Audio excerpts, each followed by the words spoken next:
Yo, what's up?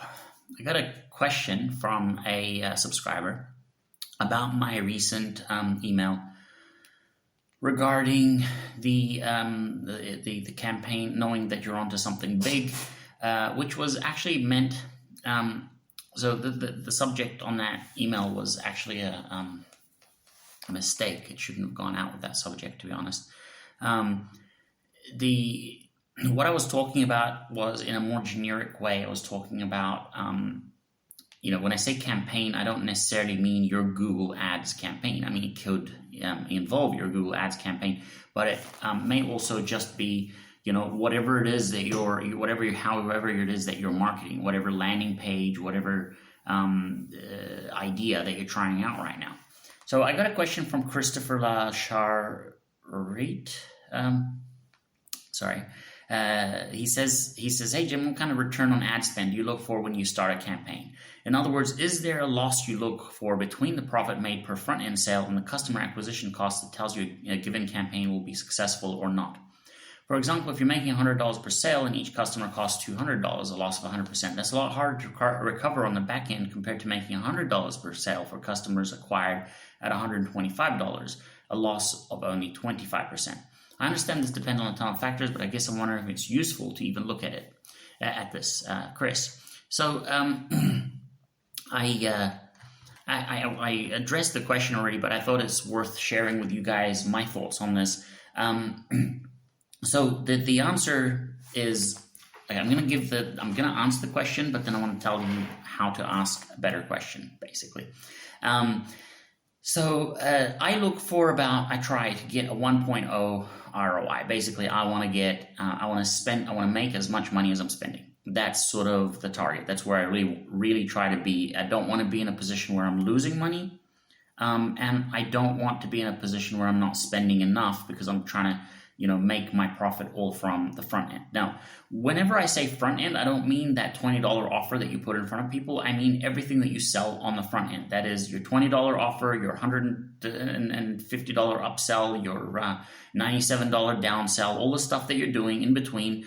That is basically your post-checkout, your checkout experience. Somebody buys from you, they get offered an upsell, they say no, they get offered a downsell, you got an order bump, whatever, all that stuff that happens up until the end of that first transaction, I call that the front end, okay? I know most people don't call that the front end, but I do. I call it the front end because I think of this as basically the money that I have available to me to spend on ads, to scale and to grow the to grow and spend, I almost used the word campaign, to grow and scale my advertising.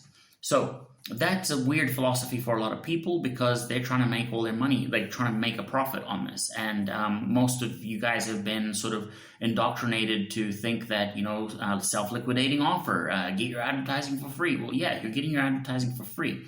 But the point here is not to make a profit from the ads. You're going to so all of what you do should fund the ads. All of what you should do should get you to the point of break even, up until the point that you finish that first transaction. Now, some businesses will actually require more than one sale in order to get them to the point where that is profitable. Every business is different, but in my case, I try. So just an example, in my business, I'm not looking for that 1.0 ROI. I'm spending quite a bit on the front end, and I don't expect to do the conversion on my product because I have basically a subscription product, which is a little bit high end. I think it's a little, I don't know, it's relative. Obviously, some people think of it as a little high end. It's certainly not a $20 a month offer. It's not a $69 a year offer or something like that. It's it's $199 a month. So it's a bill. It's a proper bill. Now, I don't expect to be able to convert people on the front end. I know that, there's no way. It's illogical. It would be stupid of me to try to convert people on the front end as soon as they arrive on the page, even through remarketing or any of that stuff. The only way to convert people genuinely into this offer is to get them onto the mailing list and sell to them by mail. Now, if your product is below I would say around the $40 mark, okay, this is according to my own experiments. Now, I could be, maybe you're a better marketer than I don't know. But if you're if you're around the $40 mark, $39 and down, I wouldn't go much higher than this, by the way. We tried 47 and it hasn't worked out very well for us on the front end. If you're looking at a product that is $39 or lower on the front end, on the front of the front end basically, then you should be able to sell that on contact. And you don't need a long form sales letter to do it. You should be able to do that with a very simple, what is it? What are the top 3 things that you would expect to benefit from this product? What do I get? And that's just like, and all of this, when I say these headings, I mean literally your answers should be in bullet form. They should not be, there should be 3 things that you can say about your product that you can that somebody could hope to accomplish. 3 main things that you can say. You should be able to tell them what it is that they get, and you should do that in a bullet form, probably as much as, I would say, no more than 6 items, and probably no less than 3. So most things you can think of like a bunch of things to add on to it to make it a little bit more exciting. Visually represent them. There should be a lot of graphical elements visually representing what it is that what you're selling, and you got your $39 and below offer there. That should be something that you can sell on the front end. Sorry, I digressed a lot to give you all of that. But basically, what I mean to say is that you can't globally apply what I'm saying to everything. Some businesses are going to be different. There are some cases where it doesn't make sense. Okay, in my case, I don't do it this way because my product is $199 per month. It's not even $199 once, which would be an easier sell. It's $199 per month, and a lot of people are looking at it, in fact, as a high-end sale because they multiply it out by 8, and they're like, "There's 8 modules. That means $1,600, and so on." So this is like, for me, I'm not looking to make that profit on the front end. The other thing is I don't do post-checkout upsells. I don't really like them. I'm not a fan. That doesn't mean that they're bad. They're a necessary evil, I think, in many cases, and you have to use them, and there's no way around it. Now, back end is where you're going to make your profitability. So, you've paid for your advertising now. All of your advertising costs should be covered with what you did on the front end, on that first checkout. And then whatever you sell after that, the second sale that you do to the customer who has bought the front end product, that then becomes your profitability. And I like to have a nice high-end product on the back of that. So you want to be looking at about $1,000, $2,000 plus sort of a product on the back end of that. If you're going to take the approach of selling some, upsell, you're going to start with a low-end product that upsells and downsells and cross-sells and whatever, and you're going to do all that stuff. Then what you want to do is after that, hit them up with an offer that is going to be worth your time to work on. So that's where you're going to collect your profit. You still have to cover your material costs, your hosting, all that stuff. You take it out of that back end. Don't worry. Like the front end is just for the ads, nothing else. All right. So that's what I'm looking to do. I'm looking at trying to get a 1.0 ROI on the front end. All right. Now, the thing that I would focus on a lot more than ROI. So I gave you the answer about the ROI. I don't focus a whole lot on that. I mean, it's obviously you're in business, you can't not focus on it, you can't not think about it. But I think that it's a very short-term view of things, and it causes a lot of people to make some really silly mistakes where they actually limit their growth in doing this. So what I would suggest that you do is focus on frequency. Now, I wrote an email a while back that you probably will be able to find on my blog. It's about how to make $3.5 million from a campaign that's bleeding. I think that was the title of the email. So you'll find that on the blog if you look for it, or you'd find it in your emails if you've been on the list long enough. With this, I talk about the idea of frequency over ROI. And I show why ROI can actually be, like, focusing on ROI can actually really hurt your ability. You see, you can get a really great ROI, but then you don't have volume. If you don't have volume, then it's really silly to say, well, I make, for every dollar of advertising I spend, I make $5 in profit. Yeah, but you can only do that if you're only making like one sale a month. That's stupid. I don't want to make $4 basically in profit. It's way easier to recover, and Chris mentioned, how like to bridge the gap between a $200 ad spend and a $100 revenue is much harder than say a $35 gap that you would need to bridge, which is true, but that is only if you're not. So you have to take a different approach to it. You're not trying to recover that ad spend. Okay, what you want to do is get your volume, your frequency up, so you're getting your sales often enough, right, that you can actually build a business around it. I would much rather be losing money and getting, 30 sales a month, for instance, a sale a day, which is, it's not like huge. I'm sure like that's not huge numbers, but if I'm doing 30 sales a month, and I'm losing some money, let's say I'm losing $500, $1,000, even $2,000 on it per month, I can come back from this, right? Very easily. All I got to do is take the customers I created, those 30 new customers, and sell to them an offer that is, say, $1,000. Okay, I sell them $1,000 offer. All I got to do is sell 2 of them on it. It's pretty easy to find 2 customers among customers, to find 2 customers willing to spend more money with you among 30 customers that have spent money with you already and are happy with their experience. So you don't want to give them a shitty experience and then think that you're going to make money from them. Put your effort. So I'm going to do another video on this topic, but put your effort into the product rather than your focus and energies on the marketing. So yes, it is intuitively, it seems like, oh, well, if I'm losing money on every sale and I'm losing quite a bit of money, then it's going to be very hard for me to recover from that. No, it's not going to be very hard to recover from it if you are generating customers. Okay, if you're not generating customers, that's a problem.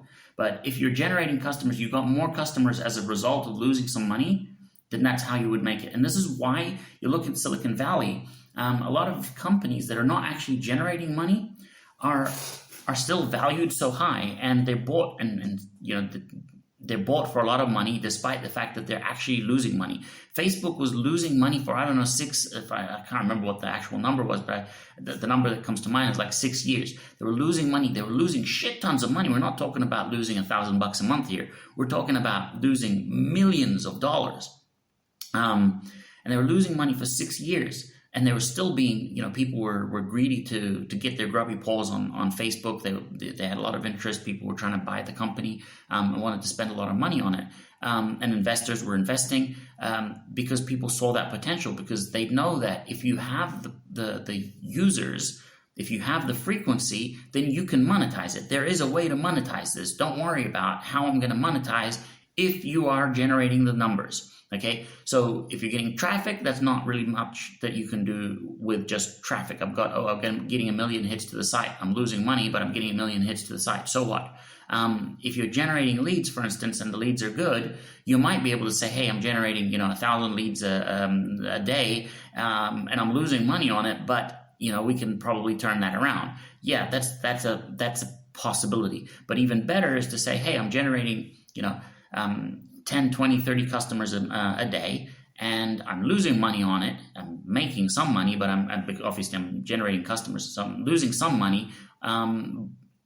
But I can always turn that around, because those are customers that you can resell. So frequency is a huge part of doing what I'm looking for in a successful campaign. I care about it way more than ROI. Cannot help being a little bit conscious of ROI. I'm not saying that you can't be, and you do want to look at the feasibility of something coming to pass. Like, you're not going to go and spend $1 million on a campaign that's not generating customers, or is generating very few customers. That's just stupid. That's that's not intelligent at all. But perhaps it is okay to spend, if you're seeing that by losing $100 per customer, you can actually generate a customer or 2 customers a day. You can certainly recover from that. And if you just did this, say, for a month, you can then say, okay, well, next month I'm not going to bring any more customers next month. I'm just going to focus on converting the people that I got, the customers that I got. to a higher end offer, and you put your effort into doing that, and like creating a higher end offer, finding a partnership product that you can license, an affiliate product where you can make that kind of money, and of course make sure it's a high quality product. Obviously, always the quality is super important. A customer who's unhappy is not going to buy from you again. So what you want to make sure of is that the customer is being sold a good product, whether it's yours or something that you're recommending to them. Make sure that they're feeling very happy with that experience, and then you can always turn around a campaign that's not making money but is generating a lot of customers into a campaign that is very profitable. So I wouldn't worry too much about it in that case. That is how I would say is the way to look at it. I think that that's a smart way to do it, and people who come to me already with that mindset make the best clients, because I don't have to teach them this. It's very difficult to convince somebody who's trying to penny pinch on the very smallest levels. They want to make money on the front end, and they're like, why are we not making money on the front end? Those guys are awful. They're impossible to convince, because they think that, because they begin to get convinced, you don't know what you're talking about. Like, I've made a mistake hiring you. You don't know what you're talking about. You're trying to get me to lose money here. No, I'm not trying to get you to lose money. I just want you to freaking see the big picture. You're looking at it in a very small way. That's very constrained. Yes, you might be making some money. You might think that you're making a decent amount of money, but when you come to me because you're looking to make more money. How do you think you're going to do that? Doing the same things that you've always been doing it the same way that you've always been doing it. And the way to get that is to be prepared to do something different, and that means create new products and sell those new products, high-end, high-value products, to the customers that you're getting, and leave the customer generation and the cost of the customer generation to me to sort out. And that's how you should approach it with your own business. Look at it as, I'm going to worry about customer generation, and the cost of customer generation is not really it's not to tweak it at the ad level, it's not to tweak it on the landing page level, it's not to tweak it on the sales page level. This is the only and the best way that you are going to solve that problem, where you're going to actually bridge a gap that is as monstrous as multiple thousands of dollars in loss, is to basically sell some shit on the back end, sell more stuff to customers, Customers who are happy make fantastic repeat customers. They're the best customers to sell to. I don't like selling to new customers, because they're a pain in the ass a lot of the time.